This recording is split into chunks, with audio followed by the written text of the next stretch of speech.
Welcome to Crisis in Perception, where we examine the systems shaping our world one book at a time. Today, we are undertaking a deep dive into Ingrid Robeyns' rigorous and really provocative argument in Limitarianism, the case against extreme wealth. And this is not just another book about inequality, is it? This is something far more specific. It is. It's a very precise analysis designed to build a moral and political framework, arguing that there should be an upper limit, a cap on how much wealth any single individual can accumulate. Okay, let's unpack this, because the core mission of this deep dive, and the central puzzle Robeyns lays out, revolves around three intensely intertwined questions that, well, they cut right to the heart of how our political and economic systems function. We aren't just asking, why is there inequality? The puzzle is much, much sharper than that. Precisely. The first question is foundational, and it forces us to look beyond just personal achievement or, hard work. It asks, why does extreme wealth exist in the first place? And this leads immediately to the second, highly political question. Why do democratic societies tolerate this level of concentration? That's the real head-scratcher. It is. If our systems are predicated on the ideal of political equality, one person, one vote, why is this massive economic asymmetry permissible and a lot of the time even celebrated? And the third question is the hook that really demands our attention, because it carries the threat of systemic failure. Why is this tolerance, this seeming acceptance of virtually unlimited accumulation, ultimately incompatible with the core ideals of a functioning democracy, and, maybe even more importantly, a sustainable society? Yes, that's a systemic challenge she presents. It's not just a fairness issue, it's a sustainability issue, a survival issue even. And to truly understand what Robeyns is getting at, you have to grasp the sheer scale of the wealth involved. We're not talking about doctors or lawyers here. Not at all. The discussion is centered on the super rich, a category whose numbers are so large that they often lose all meaning when we hear them in the news. We just don't have a proper frame of reference. This is where the book starts, with a very powerful, very tangible analogy to ground this whole thing. It uses the example of Elon Musk's estimated fortune back in 2022, which was roughly $219 billion. And when you hear that number, it just registers as a lot, right? Our brains literally can't conceptualize the difference between, say, 100 million and 200 billion. It's just abstract. So the book does something clever. It reformulates that $219 billion into a calculation that involves time and human effort. Which is how most of us understand money, through work. Exactly. So the author ran the numbers. Imagine a hypothetical person working 50 hours a week, every single week, from age 20 to 65, a full 45-year professional career. Okay, a standard, very hardworking life. A very hardworking life. Yeah. To amass $219 billion in that time frame, that person would need an hourly wage of precisely $1,871,794 per hour. Wow. Every hour. For 45 years. Almost $2 million an hour. That calculation is so key because it moves the discussion away from hard work or genius and puts it squarely onto the nature of the system. Right. No one is generating value through hourly labor at that rate. It's impossible. The system must be generating that wealth through financial mechanisms, through leverage that are completely disconnected from traditional definitions of productivity. Exactly. And even when these fortunes fluctuate wildly, and we know Musk has gone up and down by tens of billions, or Bernard Arnault's might grow by 50 billion in a single year, the baseline remains an accumulation so far outside any normal frame of human reference. It's not just money at that point. No, it is concentrated economic power, and that concentration is what the book takes aim at. So that really sets the stage for the book's core thesis, limitarianism. The author introduces this concept because she found that, the traditional critiques of inequality, blaming vague things like capitalism or just relying on charity, they were insufficient. They weren't sharp enough. She wanted a systematic moral and political framework to counter the inherent legitimacy we seem to grant to unlimited accumulation. And the timing here is crucial, isn't it? Very. The concept was inspired partly by the energy and the awareness generated by the Occupy movement back in 2011. That movement really crystallized the public understanding of the 99% versus the top 1%. It gave us a language for it. It did. And limitarianism takes that awareness and formalizes into a conviction. Well, we must create a world where no one is super rich. There has to be a definitive, institutionally enforced cap on the amount of wealth any one person can own. and it's so critical for you, listening, to understand the conceptual shift here. This framework deliberately moves the debate away from the bottom, away from poverty alleviation or charity or minimum wage hikes, and it focuses entirely on the existence and the moral legitimacy of excessive accumulation. Yes. It's a case against the very existence of the super-rich, focusing on the problem of excess, not the problem of scarcity. It's a profound reframing. So to make this concept actionable, to make it more than just an idea, the book introduces three essential thresholds. This is where the abstract idea becomes grounded in something that,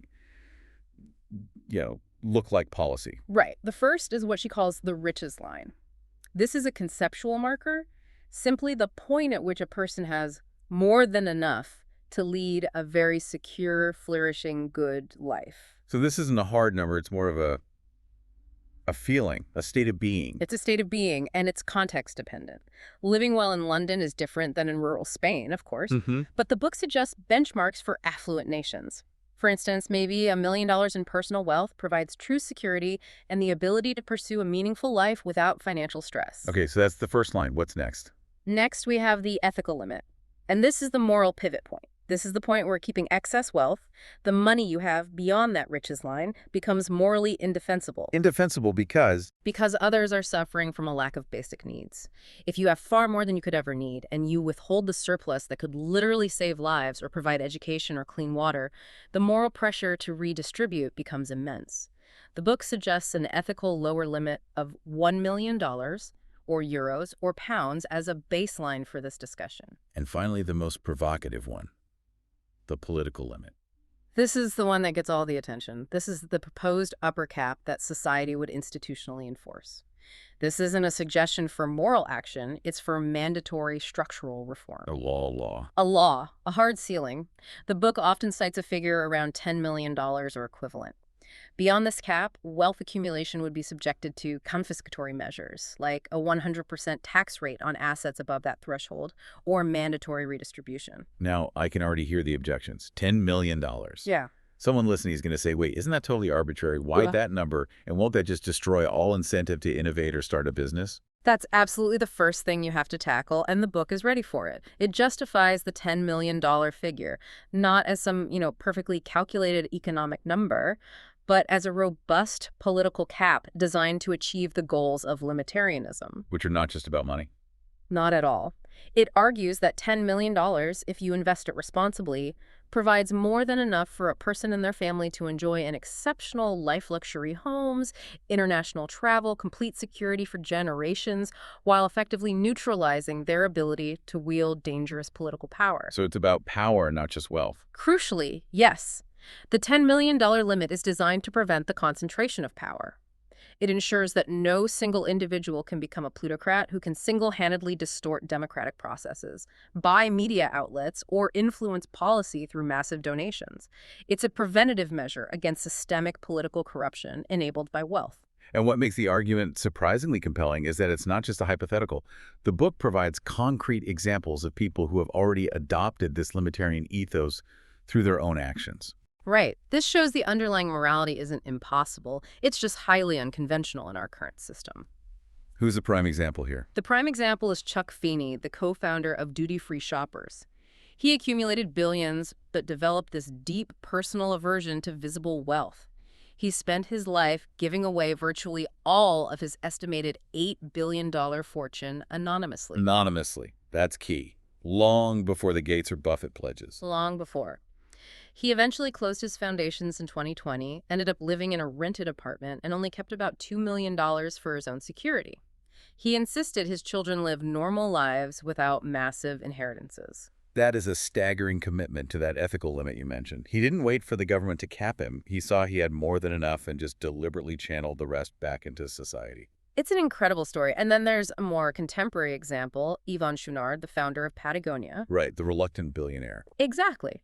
While he was never an extreme billionaire in the Musk sense, he and his family transferred ownership of their $3 billion company to a nonprofit trust dedicated to fighting climate change. His entire rationale was that the planet didn't need another billionaire. It needed the company's profit channeled toward environmental protection. That's the limitarian worldview applied at an organizational level, then. Precisely. Now, whenever this discussion of capping wealth or increasing taxes on the rich comes up, we inevitably face what the book calls the envy objection. Ah, yes, the idea that anyone who questions extreme wealth is just jealous. In German, they call it eine Debatte, a jealousy debate. The book takes this critique seriously and offers a measured rebuttal. The most straightforward refutation is just empirical. You can point out that many of the very rich actively advocate for these kinds of policies. Well, in January 2023, for instance, about 200 multimillionaires signed a letter at the World Economic Forum in Davos arguing for higher taxes on the rich. It included names like Bill Gates and George Soros. You can't really accuse someone of being jealous of their own class. That's a good factual counter. But there's a deeper philosophical flaw in the envy objection, isn't there? There is. The author notes that even if an advocate did feel envy, which is a perfectly natural human emotion, it doesn't invalidate their argument. The focus should remain on the sound, systemic harms caused by excessive wealth, political corruption, ecological damage, not the messenger's personal attitude. It's a classic ad hominem attack. It is. It's a distraction strategy used to prevent any meaningful discussion about the structural harms of extreme wealth. And what's more, limitarianism actually reduces the grounds for envy in the first place. How so? By setting a cap, society reduces the toxic competition for high-status, conspicuous consumption goods, private jets, mega yachts, huge mansions, that drive that sense of inadequacy or jealousy. So, if limitarianism is the potential solution, the next logical question is, what is the structural problem? The book makes it abundantly clear that extreme wealth is not just the benign result of hard work or exceptional genius. Not at all. It is a predictable design outcome, a feature of a system that has been deliberately engineered over decades. It's not a moral accident. And to understand the system today, the analysis traces the origins of this concentration back to the mid-20th century, specifically through what it calls the neoliberal revolution. Right. For decades after World War II, the dominant model, at least in the global north, was the mixed economy. It was guided by Keynesian thought, strong state regulation, substantial investment in public goods, and, critically, high progressive taxation. How high are we talking? Well, in the U.S., for example, the highest marginal income tax rates were often 70% or even higher. That sounds like a different universe compared to today. It was. The shift began in the 1970s and really accelerated in the 1980s, with figures like Ronald Reagan in the U.S. and Margaret Thatcher in the U.K. This was an ideological takeover. So what were the core assumptions of this new ideology? The core assumptions of neoliberalism became pervasive. That humans are primarily selfish, that competition must be maximized for efficiency, and that individuals are solely responsible for their own economic success or failure. The pull yourself up by your bootstraps idea. That's the one. And this justified massive policy shifts. Reagan, for instance, introduced sweeping tax cuts, dropping that highest income tax rate from 70% all the way down to 28%. A seismic shift in fiscal policy. And coupled with that, we saw the active weakening of labor, right? Absolutely. Both Reagan and Thatcher implemented powerful anti-union policies. Reagan famously fired over 11,000 striking air traffic controllers in 1981, sending this undeniable signal that worker power would be actively crushed by the state in favor of capital. So this created a dichotomy the book highlights. Neoliberalism for the poor versus something else for the rich. Exactly. Neoliberalism for the poor meant competition, accountability, and the erosion of the safety net. But for the rich, it meant state subsidies, bailouts, and deregulation. Privatization of public services followed, creating new profit opportunities for the elite and ensuring that wealth trickled up, not down. And that systemic environment is really the engine of modern extreme wealth. It is. And moving beyond just policy changes, the book stresses how wealth is protected and expanded across generations, specifically through inheritance and structural advantage. This is a massive, often overlooked source of extreme wealth. We aren't talking about passing on a house here. No, we're talking about massive self-generating capital. The data supports this. In Europe, the share of inherited wealth rose dramatically, from less than 40% in the 1970s to between 50 and 60% by 2010. So more than half of the wealth is just being passed down. More than half. And the philosophical critique here is truly sharp. Inherited wealth is, in a moral sense, undeserved. The political sphere long ago abolished the inheritance of political power.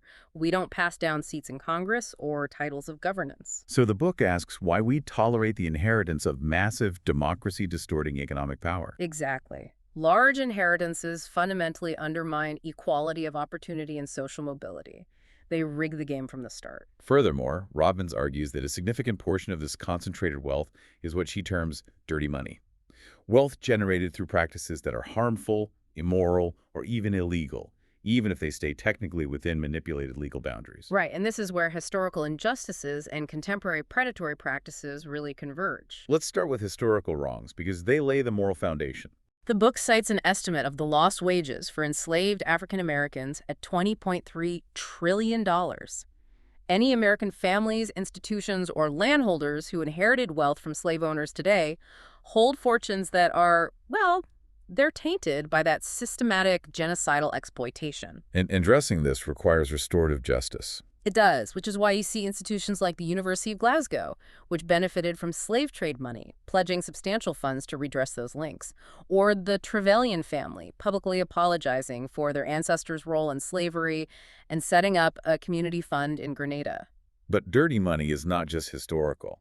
It's endemic in contemporary predatory practices, and the Sackler family and Purdue Pharma are the textbook example. Yes. Their aggressive and misleading marketing of OxyContin, deliberately targeting vulnerable populations, directly resulted in the opioid crisis that destroyed countless lives and communities. And the Sacklers eventually reached a settlement of up to $6 billion. But that figure just seems shockingly small compared to the scale of the harm caused.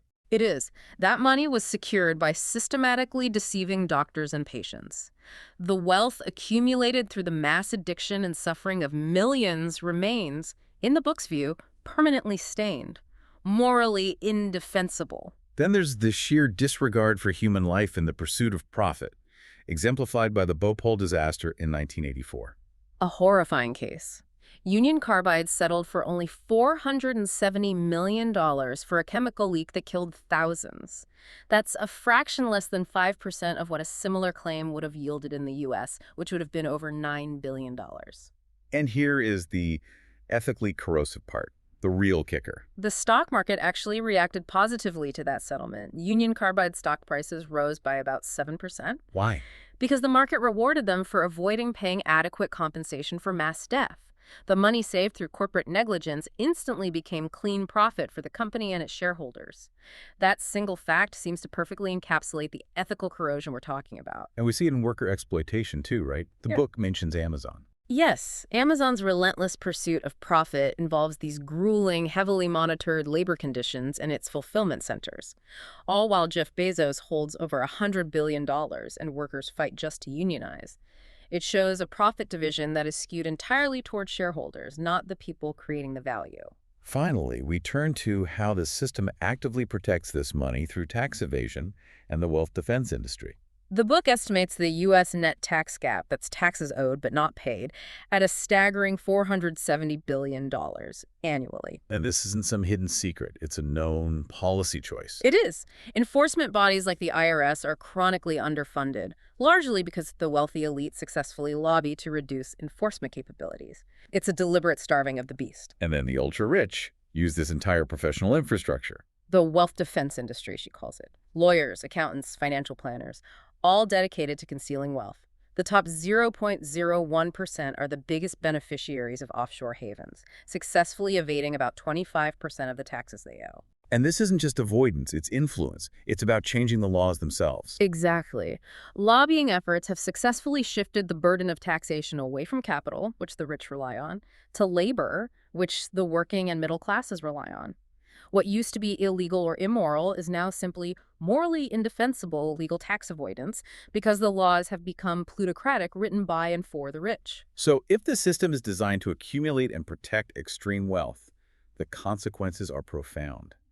The book argues this concentration isn't just an economic issue. It actively damages political equality, democracy, and our collective survival.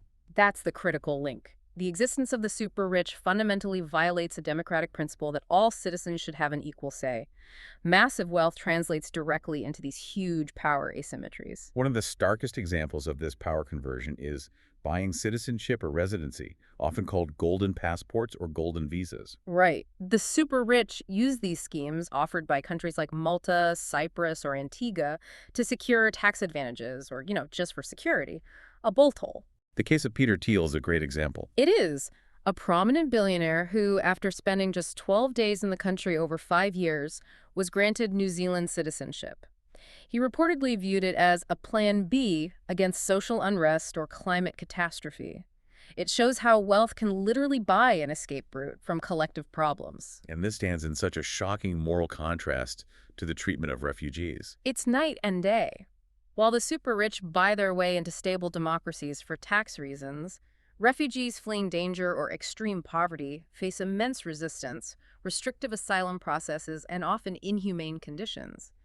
Governments are selling the highest political good citizenship for revenue, having failed to properly tax the rich in the first place. Beyond direct purchases, large political donations translate into the ability to set the political agenda. Yes, in countries where campaigning requires massive fundraising, candidates who favor the rich and promise deregulation are just much more likely to be on the ballot. This ensures policies that favor donors are implemented at the cost of the public good. And the influence can be corporate and almost invisible, too. Right. The book cites this incredible example in the Netherlands, where major multinational companies like Shell and Unilever successfully lobbied the government to abolish the dividend tax. The kicker: none of the ruling parties had even included that policy in their manifestos. So it came out of nowhere. Out of nowhere. It demonstrated this large, unseen, and totally undemocratic influence over the legislative process, bypassing public discussion entirely. And then there is the danger of concentrated media control. Rupert Murdoch's empire, including Fox News, perfectly illustrates the commodification of news, where facts become secondary to profit and political alignment. We saw the concrete consequences of this when Fox News settled with Dominion Voting Systems for $787.5 million. This confirmed that the network knowingly aired fabricated election claims just to maintain viewership and profit. So when a handful of billionaires control the platforms that define reality for millions of people, the foundational need for accurate information in a democracy is just. It's incredibly vulnerable. It allows misinformation to flourish. And this vulnerability also opens the door to kleptocracy at home and abroad. Kleptocrats. Yeah. Like Russia's Vladimir Putin and his cronies. Exactly. They acquire massive wealth through corruption and extortion and then use that wealth to maintain power, jailing opponents, and crushing media. And then they launder and invest this dirty money in Western real estate and financial markets, further benefiting the U.S. and European countries that fail to enforce their own anti-corruption rules. The book points to Silvio Berlusconi's Italy as a key Western template for this type of corruption. Yes, a super-rich individual with influence in media and business assumes political power and immediately legislates measures that enhance his own fortune, creating constant conflicts of interest and eroding democratic institutions. Fighting this requires robust, autonomous institutions that billionaires constantly try to dismantle. Moving to the second massive consequence, the impact on climate policy and environmental survival. The link between extreme wealth and the ecological crisis is not tenuous, is it? No, it is direct and existential. The core insight here is what she calls pollution asymmetry. The richest 10% of the world's population are responsible for nearly half of all carbon emissions. And the bottom 50%. The entire bottom 50% of the world's population are responsible for only 12%. The atmosphere's capacity to absorb emissions is a finite, common resource that the rich consume at a grossly unjust rate through their high emissions lifestyles. Private jets, excessive consumption, multiple mansions. All of it. And this is why simple market-based solutions like carbon taxes or price increases on things like flying are completely ineffective for the super rich. They are price-insensitive consumers. Increasing the price of a flight by 20% might deter a middle-class family, but it is entirely irrelevant to a multimillionaire. So unlimited wealth translates directly into ecologically unsustainable lifestyles that you can't regulate through traditional market forces. Exactly.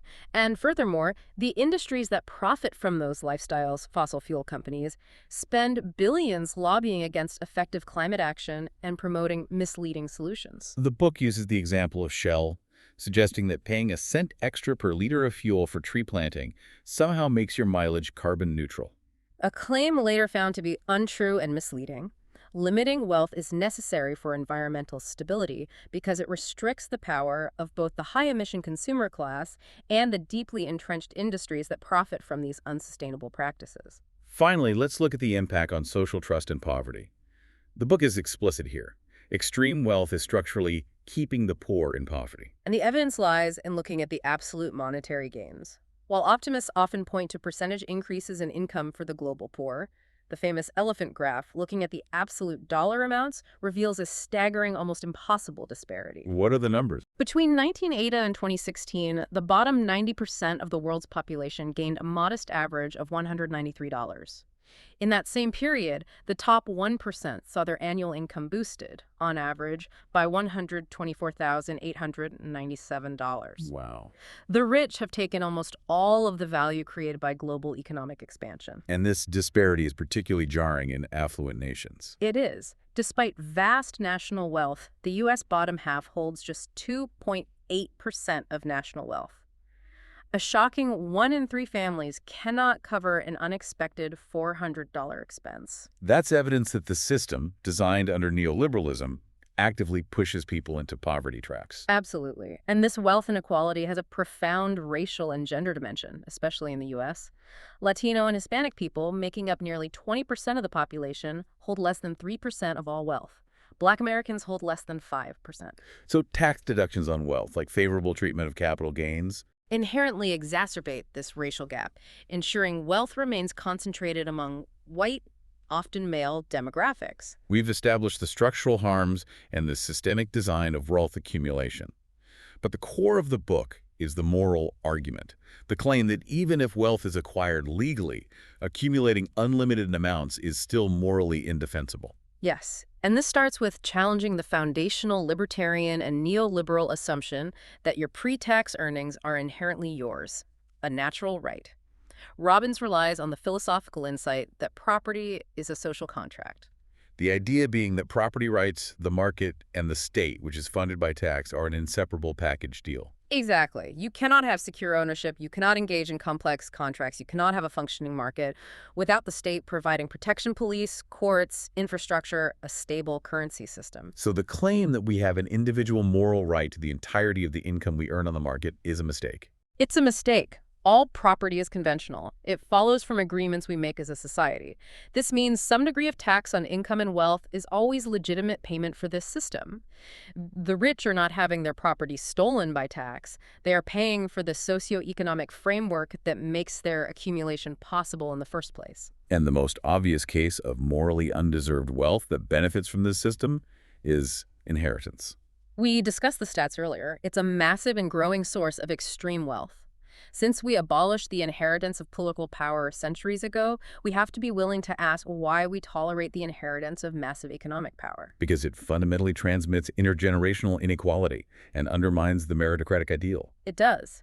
While the freedom of a donor to bequeath money is a consideration, the negative effects on society undermining equality of opportunity justify significant intervention. Okay, let's move to the persistent myth that extremely high salaries are simply deserved by hard work or exceptional talent, the limits of labor and talent. We see American CEOs compensated nearly 400 times as much as the typical worker. And the book rightly argues this gulf cannot be justified by claiming their work is 400 times more difficult or responsible. Difficulty and responsibility should justify a pay differential, maybe even a substantial one, but the current extremes defy any logical justification based on effort. So if it's not difficulty, what is it? The empirical literature suggests that most of the highest pay is actually rent. And this is a technical economic term we need to unpack. When economists say rent here, they don't mean paying for an apartment. They mean money earned above what a genuinely competitive market would pay. So it's money extracted not through productive activity, but by exploiting a manipulated position, rigging the system. Essentially, yes. CEO pay, for instance, is often benchmarked against other highly paid executives in a closed circle, ensuring this continuous race to the top that has nothing to do with increased performance for the average worker or even for shareholders. Furthermore, even exceptional talent can't fully justify these extreme rewards, right? Following the philosophy of John Rawls. Correct. Talents are largely part of the natural lottery, a matter of genetic luck, parental investment, and early nurturing. This is a key ethical point. It is. While we should take ownership of our talents and use them well, we cannot morally claim we deserve all the financial rewards they generate. Why? because those rewards are only possible within a complex social structure. You may be a brilliant coder, but your billion-dollar app requires stable laws, a regulated financial system, an educated workforce, and, critically, government-funded inventions like the internet itself. Which ties into the argument that extreme wealth is always built on collective effort and the state. Yes. The success of giants like Google and Apple often traces back to government-funded innovations. No one becomes a billionaire in a vacuum. The analogy of Jonas Salk is so powerful here. The inventor of the polio vaccine. Exactly. He invented this critical public good, and he chose not to patent it. He famously asked, "Could you patent the sun?" His refusal to capitalize on that collective societal advancement illustrates the moral choice available to those who benefit so overwhelmingly from the public sphere. Now let's confront the incentive objection, the most common political argument against limitarianism, which claims that high taxes or wealth caps would destroy motivation and entrepreneurship. The book counters this with strong empirical evidence. It concludes there is simply no data showing that the rich work less if they are taxed more. At the highest level, motivation shifts from financial gain to intrinsic rewards: power, status, prestige, and the pleasure of the work itself. Like a professor pursuing discovery, or a teacher going the extra mile for a student for zero financial reward. Their motivation is vocation and satisfaction, not just monetary return. The claim that the wealthy need unlimited millions to get out of bed in the morning is highly questionable, especially when their lifestyle is already fully secured by that proposed $10 million cap. The moral bottom line seems simple then. It is. Even setting aside all the negative political, social, and ecological harms, no philosophical principle justifies accumulation beyond what is needed for a secure and flourishing life. And that is why the political limit of $10 million is presented as a generous cap that is still robust enough to neutralize the power asymmetries caused by superwealth. So we have the diagnosis, the systemic analysis, and the moral argument. What are the structural reforms needed to transition towards a limitarian society? The book avoids providing a technical policy manual, focusing instead on broad categories of principle and vision. The first category is reclaiming the social state. The core principle is redistributing excess wealth money the super-rich can easily do without to meet urgent collective needs. We are talking about massive funds that could address under-resourced schools, homelessness, and critical healthcare access. The story of Hody Childress, the Alabama farmer who anonymously paid for local residents' prescription drugs, highlights this failure perfectly. It does. In an affluent nation, the human right to healthcare shouldn't depend on the anonymous generosity of a single local donor. The resources exist, they are just trapped in the excess wealth to ensure these goods are provided publicly and universally. And on a global scale. On a global scale, redistributed excess wealth can effectively combat extreme poverty. The Achevera Basic Income Grant pilot in Namibia, which provided a modest, unconditional cash transfer, drastically reduced the number of residents below the food poverty line from 76% to 37% and significantly reduced child malnutrition. It demonstrates that channeling money directly to those who need it can generate massive human welfare gains. Huge gains. The second area is bolstering countervailing economic power. This addresses the power asymmetry between capital and labor that neoliberalism exacerbated. We need structural changes to protect workers from domination and exploitation. The book supports proposals from economists like Anthony Atkinson, which include protecting trade unions, giving workers more decision-making power within firms, and setting up social and economic councils. These mechanisms restrict inequality both at the bottom by raising wages through collective bargaining and at the top by restricting excessive CEO compensation. Third, and perhaps most crucial, is fiscal architecture reform, revitalizing the state's power to tax, which has been systematically weakened by that wealth defense industry. This requires international cooperation to end tax havens. And while it's challenging, progress is being made. The agreement among 136 countries to impose a 15% minimum corporate tax rate is a step forward. Although the book notes it currently only applies to a fraction of multinational corporations and needs much stronger enforcement. It does, but the most radical and politically astute fiscal proposal discussed involves capping inherited wealth. The idea is to implement a strict cap on how much a person can receive in lifetime gifts and inheritances. Which would neutralize that intergenerational transfer of power. Right. And to overcome the deep public resistance to inheritance tax, the book suggests a politically savvy alternative. redistribute the revenue generated from this confiscatory tax, not to general government coffers, but to all young citizens as a citizen's stake. So a substantial, maybe six-figure cash infusion upon reaching adulthood. Exactly. It would level the playing field for equality of opportunity and create a political constituency that actually supports the policy. Finally, we need international economic justice. This moves beyond ineffective development aid to establishing genuinely fairer global trade relations. Yes, addressing the exploitation that generates dirty money in the first place. The example of the fast fashion industry is critical here. Requiring these massive billionaire-owned companies to pay garment workers a living wage would only increase the final cost of a piece of clothing by a mere 1%. 1%.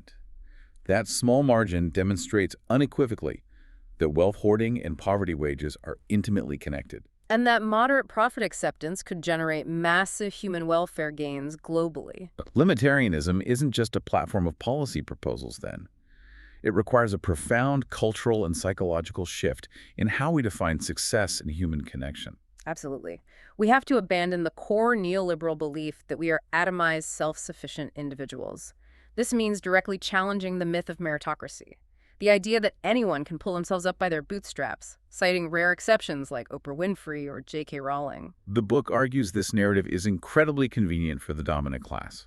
It allows them to blame the poor for their misery and claim they deserve their fortunes without acknowledging the structural advantages they exploit. And the empirical reality confirms social mobility is extremely limited. So the limitarian ethos requires us to recognize the structural reality. We should not want to hold on to more money than we need for a secure and flourishing life. And we should share the surplus with the least fortunate as a civic duty. And here's a fascinating twist. Robeyns suggests that limitarianism alleviates the psychological and moral toll of extreme wealth, thereby benefiting the rich themselves. The book delves into the concept known as affluenza, which describes the genuine psychological damage caused by extreme wealth, particularly on children addiction, attachment problems due to being raised by caretakers, and a lack of delayed gratification because they're showered with material goods but often lack genuine parental attention. The psychological damage continues into adulthood, leading to what the book calls psychological corrosion. Yes, wealth activist Abigail Disney talks about how wealth holders create a safe room to defend against the constant appeals for money, leading to emotional exhaustion, and the creation of this godlike quality, where they mistake themselves for the sun, believing that the rooms they are not in have no light. And Disney observed that someone shaped by having too much money is precisely the last person you want in a position of power. An insight that directly links wealth accumulation to public unfitness. It helps explain why figures whose judgment is clouded by this corrosion, like Musk's erratic public decision-making, become such concerning figures in a democracy. And accumulation itself is described as an addictive mindset. It is. Morgan Housel, author of The Psychology of Money, points out that the goalposts always move. Since there will always be someone richer, the competitive pursuit of wealth is a battle that can never be won. The only way to win is to accept that you have enough, a difficult task in a culture that valorizes infinite growth. The greatest cultural task, then, is reclaiming democracy and community. Neoliberal ideology has successfully made us see ourselves primarily as mere consumers or investors, leading to depoliticization. Right. We need a fundamental rebalancing of society so that material gain is not the leading incentive, prioritizing civic duty, care, and collective action. The change required to move towards a limitarian society, one where basic human needs are met and power is balanced, is not overwhelming if the 99% commit to it. The funds released could easily address global poverty and our collective needs. The question shifts from if we can afford a world where all basic human needs are met to what we prioritize. At its heart, the challenge of limitarianism is simple. It asks us to prioritize political freedom and ecological survival over the right of any single individual to accumulate unlimited corrosive power. So here's the final thought.